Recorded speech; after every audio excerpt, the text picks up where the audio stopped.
Good morning to all.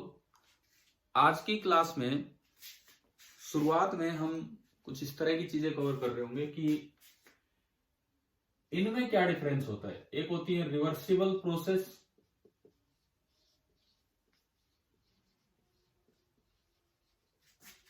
और एक होती है इरिवर्सिबल प्रोसेस। रिवर्सिबल और इरिवर्सिबल प्रोसेस में थर्मोडायनेमिक्स में क्या डिफरेंस है, आपके क्या दिमाग में आता है? रिवर्सिबल मतलब जिसकी इनिशियल और फाइनल स्टेट सेम हो, वो तो साइक्लिक होती है। जिसकी इनिशियल और फाइनल स्टेट सेम हो वो तो साइक्लिक होती है। ठीक है, इसीलिए मैंने ये वाली बात रखी है कि अक्सर रिवर्सिबल का मतलब ये ले जाते हैं बच्चे। तो क्या डिफरेंस क्या है? रिवर्सिबल प्रोसेस का मतलब है कि आप अगर कोई पीवी कर्व बनाते हो, कोई भी पीवी कर्व बनाते हो इस तरह का, जैसे एक्सपेंशन है, तो हर स्टेज पे P डिफाइन है और V डिफाइन है। कोई भी नॉन इक्विलिब्रियम टाइप सिचुएशन नहीं है। हर वक्त आप लिख सकते हो कि इस वक्त इतना P था, इतना V था, इस समय इतना P था, इतना V था, यानी कि ये पीवी कर्व आप ढंग से प्लॉट कर सकते हो। दूसरी बात, रिवर्सिबल मतलब अगर आप वापस जाना चाहें, A टू B आप आए हो, अगर आप B टू A जाना चाहें तो आप एग्जैक्टली इस प्रोसेस को फॉलो कर सकते हो। ऐसी प्रोसेस बोली जाती है रिवर्सिबल प्रोसेस। मींस अगर एक्सपेंशन में किसी समय, देखो ये है P इनिशियल, ये है V इनिशियल, ये है P फाइनल, ये है V फाइनल। बीच में एक इंस्टेंट था जब मान लो प्रेशर था P नोट और उस वक्त वॉल्यूम था V नोट। तो इसका ये मतलब है कि आप इस प्रोसेस को ऐसा भी करवा सकते हो अगर आप चाहें तो। अगर आप चाहें तो बिल्कुल B टू A इसी रास्ते से ले जाना पॉसिबल है। अगर आप B टू A वापस जा रहे हो, इस बार ये आपका PV, इस बार ये जो जहां पे था V फाइनल, ये बन जाएगा V इनिशियल, ये बन जाएगा V फाइनल, वही सेम वैल्यू रिपीट होगी।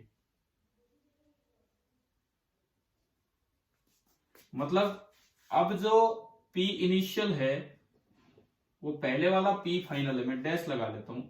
This is P final, this is V initial and this is V final.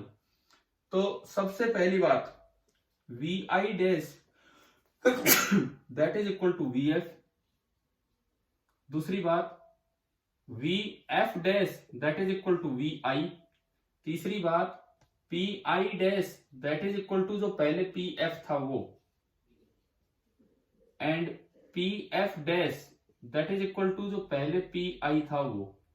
इसके अलावा इवन बीच में वही पॉइंट रिपीट होगा, यानी कि जब वॉल्यूम V नोट होगा तो तब प्रेशर भी कितना मिलेगा आपको? P नोट मिलेगा, यानी कि सेम रिपीटेशन पॉसिबल है। ऐसी प्रोसेस को हम कहते हैं रिवर्सिबल प्रोसेस। आपको जाना नहीं है B टू A, लेकिन अगर आप जाना चाहें तो इन्हीं वैल्यूज के साथ जाया जा सकता है। ये होती है रिवर्सिबल प्रोसेस। जितनी भी रिवर्सिबल प्रोसेस है, पहली बात, it must be quasi static. Quasi static मतलब, क्वासी मतलब नियरली, और स्टेटिक मतलब लगभग ये रुकी हुई दिखेगी आपको। जैसे आपकी घड़ी में 3 सुई होती हैं, सबसे धीरे कौन सी सुई चलती है? सबसे धीरे आर एंड, एक मिनट एंड है, एक सेकंड है कि आर एंड है, सबसे धीरे कौन सी सुई चलती है? Our and. आप अगर उस आर एंड को देखते रहो 5 मिनट तो क्या वो चलती दिखती है हमें? No sir. लेकिन वो चल रही होती है। ऐसी प्रोसेस को बोलते हैं quasi static, nearly static. Quasi means nearly. दूसरी, नो डिसिपेटिव फोर्स। डिसिपेटिव मतलब जो एनर्जी नष्ट करते हैं, जैसे कि friction. No dissipative forces such as friction, मतलब ये पिस्टन वगैरह स्मूथ होने चाहिए, शुड बी प्रेजेंट। कोई भी डिसिपेटिव फोर्स प्रेजेंट नहीं हो, जैसा कि फ्रिक्शन वगैरह होता है। अगर ये दो कंडीशन सेटिस्फाई हो रही हैं तो आपकी प्रोसेस जो होगी तो आपकी प्रोसेस जो होगी रिवर्सिबल होगी, otherwise the process is irreversible. नहीं तो जो आपकी प्रोसेस है वो आपकी इरिवर्सिबल प्रोसेस होगी। इरिवर्सिबल में इस पीवी कर्व का कोई खास मीनिंग नहीं रह जाता है, क्योंकि आप बीच में लिख ही नहीं पाते हो क्या है क्या नहीं है। इस वजह से ये डिफरेंस है रिवर्सिबल और इरिवर्सिबल प्रोसेसेस में। अच्छा, अब अगर कुछ भी नहीं दिया गया, हम ओनली कौन सी प्रोसेस पढ़ रहे होंगे, तो अनलेस स्टेटेड अदरवाइज, जब तक कुछ और नहीं दिया गया है, treat the thermodynamic process, treat the thermodynamic process to be reversible। तो हमारी हेडिंग ये बनी reversible process and irreversible process. एक बार आप ये चीजें नोट कीजिए, फिर इससे आगे हम बढ़ते हैं।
चलिए आगे बढ़ते हैं। इससे लिख लिया होगा आपने शायद, है ना।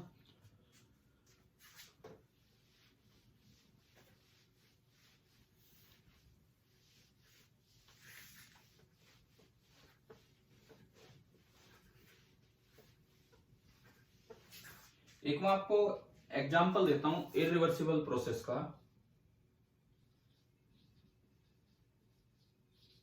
Example of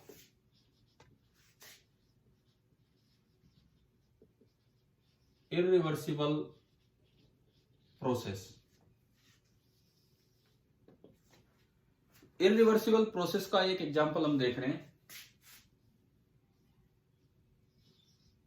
free expansion.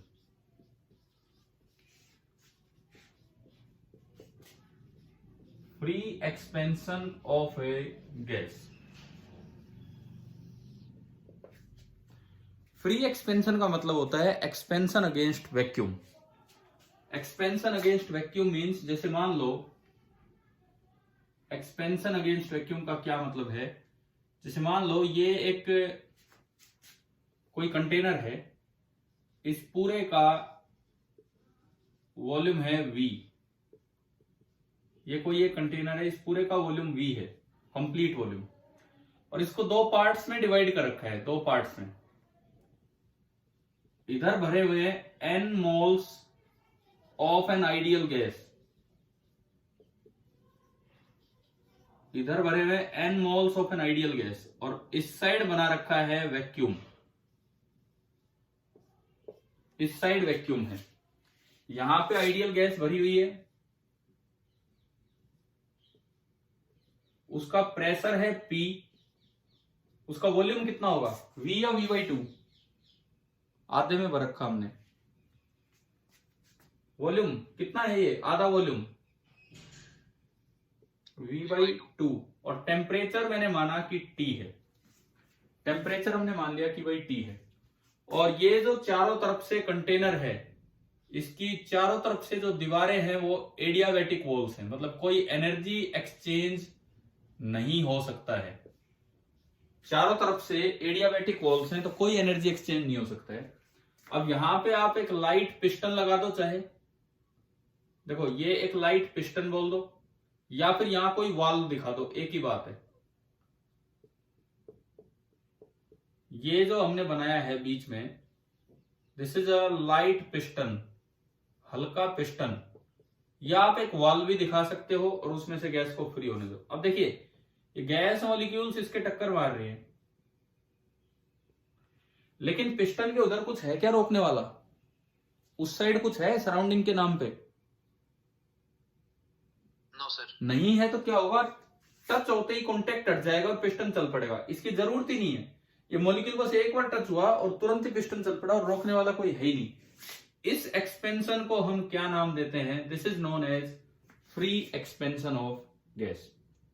अब देखो जो स्टेट है A, initial state P V/2 T, final state मान लो नया प्रेशर P डैश, नया वॉल्यूम हमें पता है, फाइनली वॉल्यूम कितना हो जाना है पूरी गैस का? V हो जाना है, ठीक है। और जो नया टेम्परेचर है वो मैंने माना कि भाई वो हो गया आपका T dash, P dash V T dash, clear. अब वॉल्यूम तो हमें दिख रहा है, लेकिन और चीजें देखनी है, टेम्परेचर वगैरह, और ये कैसे हम डिटरमाइन करें। तो टू फाइंड, अब हम निकालना चाह रहे हैं एक तो P डैश और एक T डैश। पहले मैं टेम्परेचर पे चलूं। देखो एडियाबैटिक वॉल्स हैं तो डेल्टा Q कितना? 0। सबसे पहले मैं T डैश निकाल रहा हूं, T डैश क्या होगा? एडियाबैटिक वॉल्स होने के कारण डेल्टा Q 0। फ्री एक्सपेंशन में ये मॉलिक्यूल का कॉन्टेक्ट ही नहीं रहेगा पिस्टन से, पिस्टन को हल्का सा भी धक्का मिला वो चल लेगा, क्योंकि उधर कुछ भी नहीं है रोकने वाला। तो वर्क डन की कोई जरूरत नहीं है गैस की, अपने आप ये मूव करता चलेगा। यानी कि फ्री एक्सपेंशन में डेल्टा W बाई गैस भी कितना होगा? 0 होगा। क्या ये बात समझ आ गई है? ठीक है। तो फर्स्ट लॉ आपने लगाया, इन दोनों की मदद से अगर आप फर्स्ट लॉ लगाते हो, first law means delta Q that is equal to delta U plus delta W। क्या आ गया यहां से? डेल्टा U कितना आ गया? ये दोनों 0, तो डेल्टा U भी 0। And U is a function of temperature, it means delta T is also 0। और डेल्टा T 0 का मतलब है कि T डैश बराबर रहेगा T, यानी कि टेम्परेचर में कोई फर्क ही नहीं आ रहा। तो ये प्रोसेस कैसी बन गई आपकी? टेम्परेचर में कहीं कोई फर्क नहीं आ रहा। देखो ये एडियाबैटिक भी है, ये आइसोथर्मल भी है। आप बताओ एक पार्ट समझ आया? टेम्परेचर कैसे निकाला हमने? हाँ भाई क्लियर है कि नहीं बताओ? फ्री एक्सपेंशन का example. Yes sir. Second part, अब मैं निकालूं कि ये नया प्रेशर क्या होगा। तो देखो PV इक्वल टू nRT और टेम्परेचर कांस्टेंट आ गया, यानी कि P1 V1 is equal to P2 V2, क्योंकि ये जो आपका टेम्परेचर है ये तो अभी हमें पता लगा कि तो कांस्टेंट रहना है। तो P1 इंटू V1, P1 है P, V1 है V/2 बराबर P2 हमें निकालना है P डैश और V2 है V। तो P डैश कितना आ गया यहां से? P डैश V से भी कैंसिल, तो P डैश कितना आया? P/2। यानी कि ये जो प्रोसेस है ये गई है, प्रेशर P था, वॉल्यूम V/2 था, टेम्परेचर T था, और यहां से ये प्रोसेस बनी है, प्रेशर हाफ हो गया, वॉल्यूम डबल हो गया, लेकिन टेम्परेचर क्या रहा? कांस्टेंट रहा। ये प्रोसेस यहां से यहां गई है।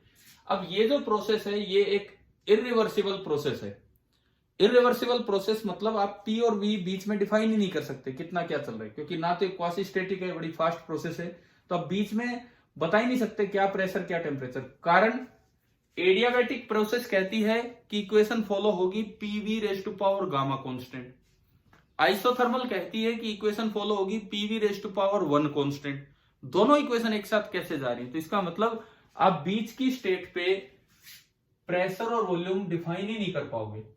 ये PV कर्व अगर आप बनाएंगे, PV कर्व, इनिशियल वॉल्यूम है V/2, फाइनल वॉल्यूम है V, इनिशियल प्रेशर है P एंड फाइनल प्रेशर है P/2। तो इनिशियल प्रेशर और वॉल्यूम से एक तो ये पॉइंट डिफाइन होगा, और फाइनल प्रेशर और वॉल्यूम से एक ये पॉइंट डिफाइन होगा। अब बीच में क्या प्रॉब्लम है, अगर आप आइसोथर्मल की इक्वेशन बनाते हो तो पीवी कांस्टेंट, ये ग्राफ कुछ इस तरह आना चाहिए। अगर आप एडियाबेटिक की इक्वेशन मानते हो तो पीवी रेस्ट पावर गामा, हमने पढ़ा है कि उसकी स्लोप तो और भी ज्यादा होनी है, इस तरह आना चाहिए।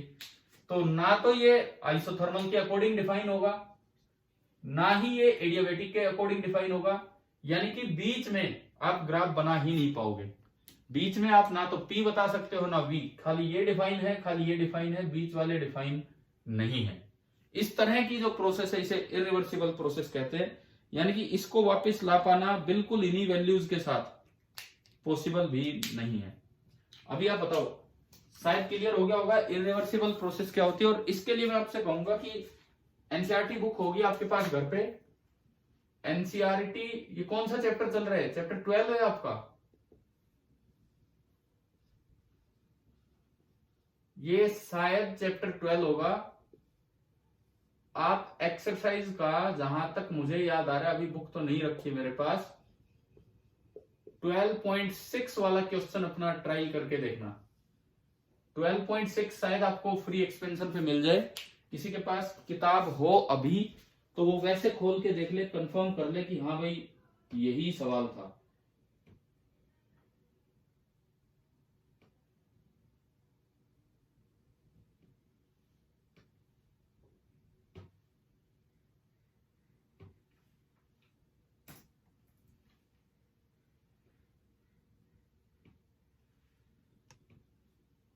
कोई बच्चा देख रहा है कि नहीं?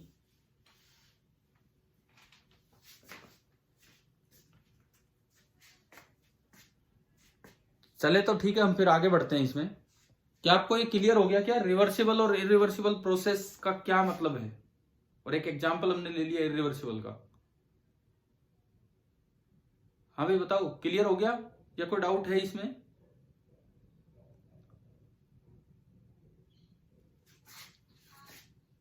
बोलिए, आप लोग कुछ जवाब दीजिए। हाँ जी मुकुल, समझ आया कि नहीं आया फ्री एक्सपेंशन? Yes sir. और बुक किसी ने खोल के देखी है क्या? यही क्वेश्चन है क्या एक्सरसाइज में? नहीं तो इसके बाद आप देख लेंगे। एनसीईआरटी नहीं है ही नहीं, खरीद ही नहीं रखी है एनसीईआरटी बुक। खरीद की है और फिर मॉडल ले रखे हैं। अरे यार वो ठीक है, लेकिन देखो एनसीईआरटी मतलब जरूरी है, बहुत जरूरी है, लगा लो, इतने अच्छे अच्छे उसमें काम है। चलिए कोई नहीं, अब देख लेना बाद में। आगे बढ़ते हैं हम, मिटाऊ मैं इसे।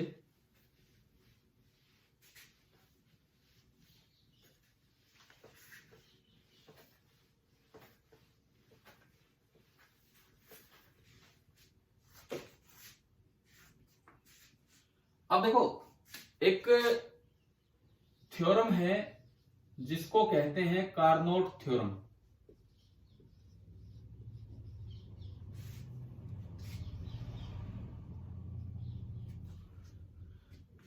कार्नोट थ्योरम में क्या कुछ बातें हैं, सुनिए और समझने की कोशिश कीजिए।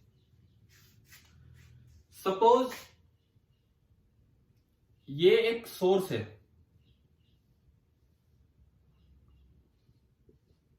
At high temperature T1, engine की तरह हम देखेंगे। ये एक सिंक है एट लो टेम्परेचर T2। आपने एक इंजन लिया, मैं उसे लिखता हूं IE। I stands for irreversible engine. I stands for irreversible engine.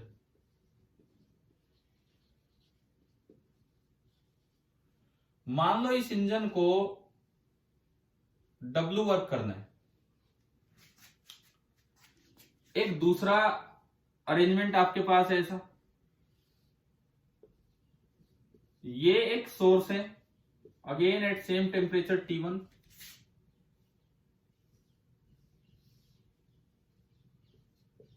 ये एक सिंक है एट सेम टेम्परेचर T2। इस बार आपने लिया RE। RE स्टैंड्स फॉर, ये कैसा इंजन है? रिवर्सिबल। रिवर्सिबल, और मुझे इससे भी वर्क चाहिए W, मुझे इससे भी वर्क चाहिए W। W वर्क करवाने के लिए इसने तो सोर्स से एनर्जी गेन की, W वर्क करवाने के लिए इसने तो सोर्स से एनर्जी गेन की QI, Q इरिवर्सिबल वाले ने, और इसने सोर्स से एनर्जी गेन की QR, Q रिवर्सिबल। सिंक की तरफ कितनी एनर्जी जानी है, एल्जेब्रा लगाते हुए बताओ, यहां कितनी एनर्जी गई होगी पर साइकिल, QI माइनस W, और यहां कितनी गई होगी, QR माइनस W, ये गया होगा। रिवर्सिबल और इरिवर्सिबल का मतलब वही है कि इसमें सारी प्रोसेस रिवर्सिबल फॉलो हो रही है और उसमें इरिवर्सिबल। अब देखो कार्नोट थ्योरम आपको क्या कहती है, अगर मैं इन दोनों को कंपेयर करूं, कार्नोट थ्योरम आपको क्या कहती है। सबसे पहली बात, अगर सेम दो टेम्परेचर्स के बीच में जो इंजन काम कर रहे होंगे, कार्नोट थ्योरम पे आने से पहले मैं ये बताऊं इसकी एफिशिएंसी क्या होगी, ईटा आई। बाय डेफिनेशन ईटा आई क्या होगा, आउटपुट अपॉन इनपुट, बताओ। W upon Q I. By definition यहां की एफिशिएंसी क्या होगी, eta reversible, W upon Q R. ठीक है भाई, ये हमने दो लिख लिए। अब जो आपकी कार्नोट थ्योरम है वो हमें क्या बताती है कि पहली बात, सबसे पहली बात कि जो किसी भी दो फिक्स टेम्परेचर के बीच में काम करने वाले रिवर्सिबल इंजन की एफिशिएंसी हमेशा ज्यादा मिलेगी इरिवर्सिबल इंजन से। दो फिक्स टेम्परेचर्स के बीच में काम करने वाले रिवर्सिबल इंजन की एफिशिएंसी उन्हीं टेम्परेचर्स के बीच में काम करने वाले इरिवर्सिबल इंजन से ज्यादा मिलेगी। दूसरी बात, ये जो ईटा ऑफ रिवर्सिबल इंजन है, ये जो ईटा ऑफ रिवर्सिबल इंजन है, दिस इज इंडिपेंडेंट ऑफ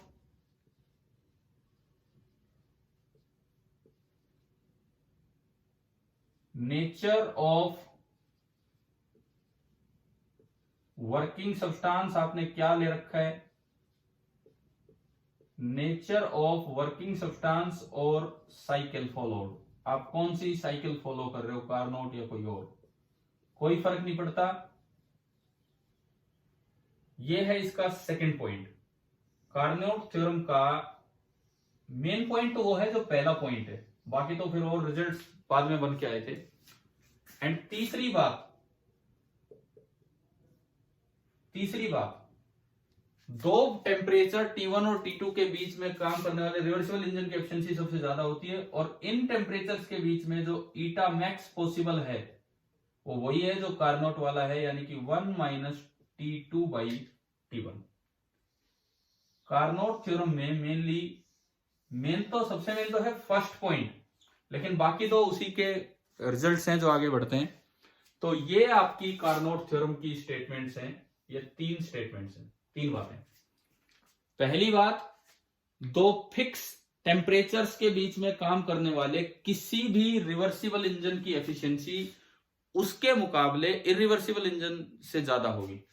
दूसरी बात, रिवर्सिबल अगर इंजन है तो चाहिए आप कैसा ही वर्किंग सब्सटेंस ले लो, कोई सी साइकिल फॉलो कर लो, T1 T2 टेम्परेचर जब तक फिक्स है, रिवर्सिबल इंजन का एफिशिएंसी की वैल्यू सेम आनी। और तीसरी बात, तो सेम आनी तो वो वही आनी जो कार्नोट की होगी, और रिवर्सिबल की एफिशिएंसी ज्यादा होती है, मतलब T1 और T2 दो टेम्परेचर्स के बीच में काम करने वाले किसी भी इंजन की जो मैक्सिमम पॉसिबल एफिशिएंसी है वो कितनी पॉसिबल है, 1 माइनस T2 अपॉन T1।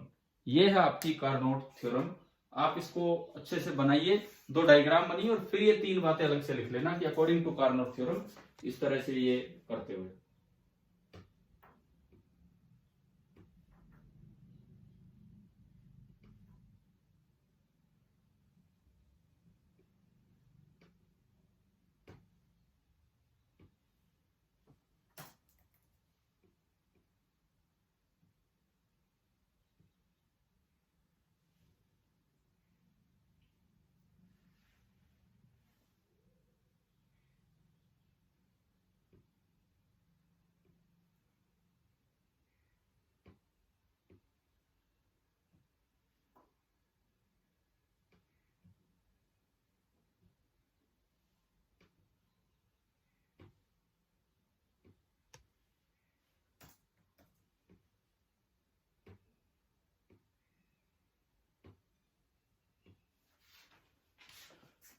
हो गया, लिख लिए?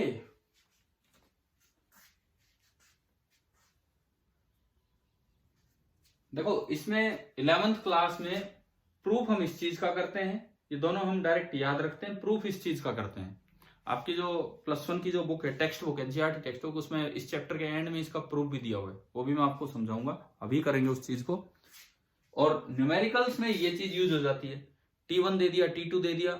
मैंने कल आपको बताया था कि ये टेम्परेचर डिग्री सेल्सियस में ले सकते हैं या केल्विन में ही लेना है? केल्विन में ही। ये ध्यान रखना, क्वेश्चन में कई बार गलती हो जाती है। तो ऐसे सवाल आ जाते हैं कि T1 इतना, T2 इतना, क्या इतनी एफिशिएंसी पॉसिबल है? तो आपको ये वाला फॉर्मूला लगा के देखना होगा, ठीक है। अब पहले हम इसका प्रूफ करते हैं, उसके बाद ये हो जाएगा ये पार्ट। तो कल मैं एक बात बताऊं, मैंने 12th वालों का एक टेस्ट लिया था, आपकी अगर उनसे बात होती हो, NMCS का, गूगल फॉर्म पे पेपर बना के, और 17 बच्चे अपीयर हुए उस टेस्ट में और उनका पूरा रिजल्ट भी आया। आप लोग तैयार हैं ऐसे किसी टेस्ट के लिए? छोटे टेस्ट, 20 सवाल का टेस्ट या 15 सवाल का टेस्ट, बताओ। थर्मो जो चल रहा है उस पे, उसमें टाइम ऐसे रहेगा जैसे 2 से 8 बजे तक आपको जब सूटेबल टाइम लगे अपना 1 घंटा निकालो और उसमें अपीयर हो। नेगेटिव मार्किंग उसमें होती नहीं है, +4 0 ये स्कीम है। लेकिन हर एक बच्चा एक बार अटेम्प्ट करे, अपनी मेल आईडी सही लिखे, बिकॉज 8 बजे बाद में जब वो स्कोर रिलीज करूंगा तो आपके मेल आईडी पे पूरा पेपर विद करेक्ट आंसर और आपने क्या मार्क किया वो पूरा आपके पास आ जाएगा। तो बताओ, ऐसा कोई टेस्ट देना चाहते हो कि नहीं थर्मो पे? अरे बोले, उसमें मेरा भी तो टाइम काफी लग जाता है भाई। पेपर भी बनाने हैं आपके लिए, उस पर गूगल फॉर्म पे भी अपलोड करना है, और फिर अगर आप तैयार होंगे तभी तो ये काम हो पाएंगे। चलो कोई नहीं, आप बता देना। अभी हम सबसे पहले इसके प्रूफ पे चलते हैं कि आज ये कार्नोट थ्योरम वाला काम तो हो ही जाए। देखो हमें ये प्रूव करना है, हम प्रूव केवल फर्स्ट पार्ट करेंगे, सेकंड और थर्ड पार्ट हम याद रखेंगे। अब ये एक इरिवर्सिबल इंजन है और ये एक रिवर्सिबल इंजन है, और आप प्रूव करना चाह रहे हैं कि रिवर्सिबल की एफिशिएंसी ज्यादा है।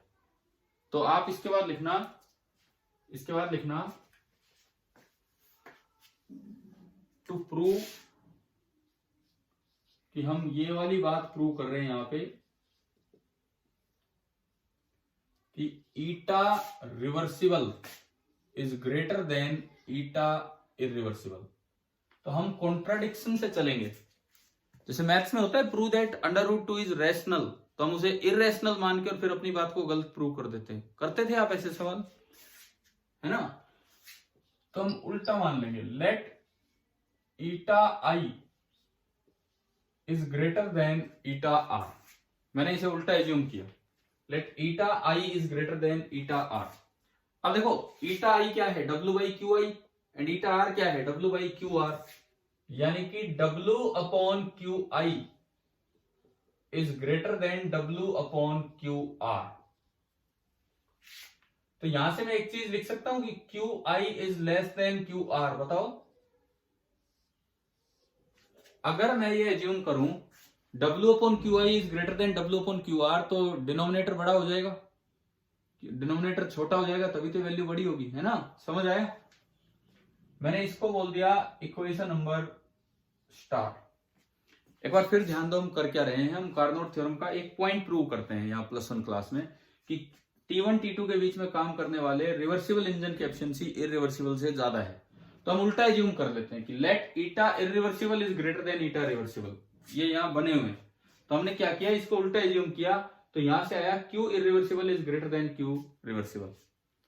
इतना समझ आया क्या यहां तक? फिर मैं आगे सिस्टम बढ़ाऊं, अब इसको आगे यहां तक समझ? Yes sir. ठीक है। अब हम क्या करते हैं, इन दोनों का यूज करके एक कपल्ड IR सिस्टम बनाते हैं। Coupled IR system. Coupled IR system का क्या मतलब है, I इरिवर्सिबल और R रिवर्सिबल। देखो इरिवर्सिबल को तो आप इंजन की तरह ही रखो, रिवर्सिबल इंजन में अगर आप उस इंजन को रेफ्रिजरेटर की तरह काम करेंगे तो ये कि ये वैल्यूज रिवर्स हो जाएंगी। यही फायदा होता है रिवर्सिबल साइकिल का। आप पीवी कर्व को भी एज इट इज बना सकते हैं, जो भी वैल्यूज लिखी हैं उनकी डायरेक्शन उल्टी हो जाएगी। अगर आप इरिवर्सिबल इंजन को रेफ्रिजरेटर की तरह यूज करना चाहेंगे तो ये वैल्यूज मैच नहीं करेंगी, लेकिन रिवर्सिबल को रेफ्रिजरेटर बनाएंगे तो ये वैल्यूज मैच कर जाएंगी। मतलब क्या, कैसे मैच कर जाएंगी, सुनो। इस रिवर्सिबल इंजन को, इस इरिवर्सिबल इंजन को तो आप बना दो इंजन ही, और रिवर्सिबल इंजन को आप यूज कीजिए as a refrigerator. Reversible engine को आप यूज कीजिए एज ए रेफ्रिजरेटर। तो अगर एज ए रेफ्रिजरेटर आप यूज करते हैं तो इसका यह मतलब है कि आप अगर इस पे W वर्क करें तो ये यहां से इतनी हीट निकाल लेगा और बाहर इतनी हीट डाल देगा। एक बार ये बताओ, ये स्टेप समझ आ गया क्या? अगर ये इंजन रिवर्सिबल है तो इसका मतलब अगर आप उल्टा भी चलाएं तो सेम वैल्यूज फॉलो होंगी। तो आप रेफ्रिजरेटर बनाएं तो सिंक मतलब उधर से इतनी हीट निकालेगा, ये वर्क W होने पे, और इतनी इधर डाल देगा। एक बार बताएं, ये वाला स्टेप समझ आया आपको, ये जो मैंने बनाया अभी? Yes sir. ठीक है। कपलिंग का क्या मतलब है, रेफ्रिजरेटर को बाहर से वर्क मत दो, इंजन जो वर्क कर रहा है W वो आप रेफ्रिजरेटर पे जाने दो। इंजन जो वर्क कर रहा है W वो आप रेफ्रिजरेटर पे जाने दो। तो ये एक आइसोलेटेड सिस्टम हो गया। भाई इंजन का वर्क कहीं बाहर नहीं जा रहा और रेफ्रिजरेटर को कहीं बाहर से वर्क नहीं मिल रहा, तो ऐसे सिस्टम को हम बोल रहे हैं कपल्ड IR सिस्टम। मैं ये 3 स्टेटमेंट हटाता हूं यहां से, हम केवल पहली स्टेटमेंट अपनी प्रूव कर रहे हैं, बाकी 3 स्टेटमेंट मैं यहां से हटा रहा हूं।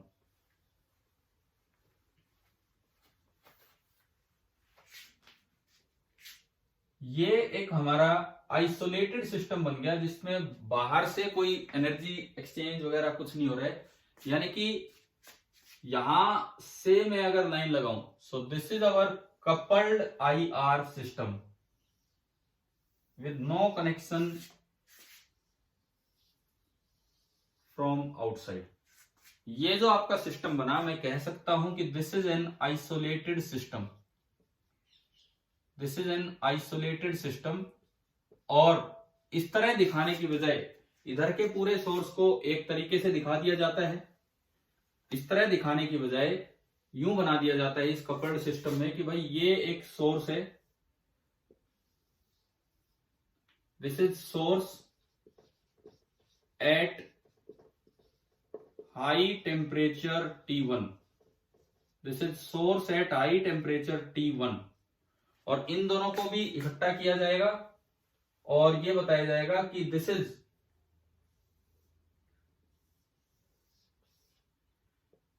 Sink at low temperature T2। आप बताएं कि आपको कपल्ड IR सिस्टम समझ आ गया कि नहीं, कैसे बनाया हमने?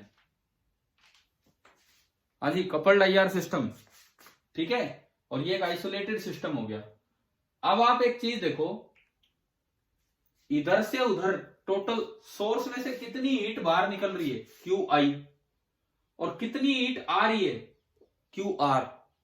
और इक्वेशन स्टार, हमारी एजम्पशन के अकॉर्डिंग इक्वेशन स्टार कहती है कि QR बड़ा है। तो बताओ QR बड़ा है तो सोर्स के अंदर हीट आ रही है कि सोर्स से हीट निकल रही है, ये बताओ आप। निकल रही है। दोबारा सुनो, सोर्स से हीट निकल रही है QI, आ रही है इसके अंदर QR, और QR बड़ा है हमारे एजम्पशन के अकॉर्डिंग, तो नेट हीट इससे निकल रही है, नेट हीट ये एब्जॉर्ब कर रहा है, सोर्स एब्जॉर्ब कर रहे हैं ना।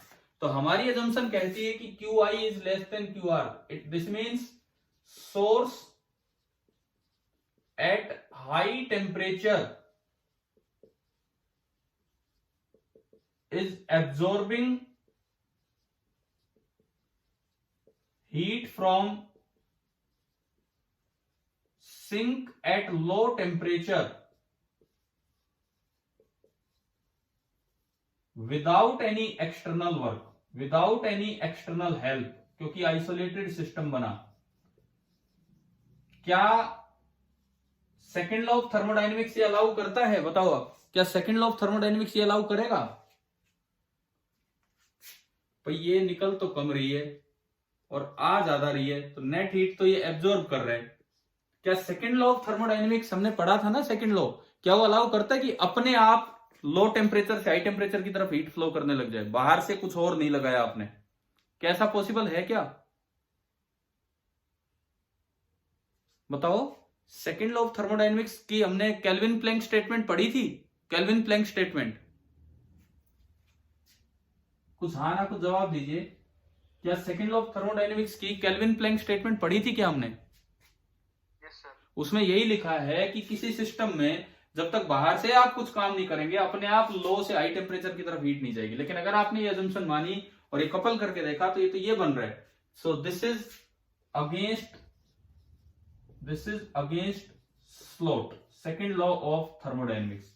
इसका मतलब this implies our assumption is wrong and this implies eta reversible is greater than eta irreversible. ये आपका प्रूफ होता है कार्नोट थ्योरम के सबसे मेन पॉइंट का। आप एक बार इसे अच्छे से नोट कीजिए, और अगर कुछ नहीं समझ आया हो तो आप पूछ भी सकते हैं।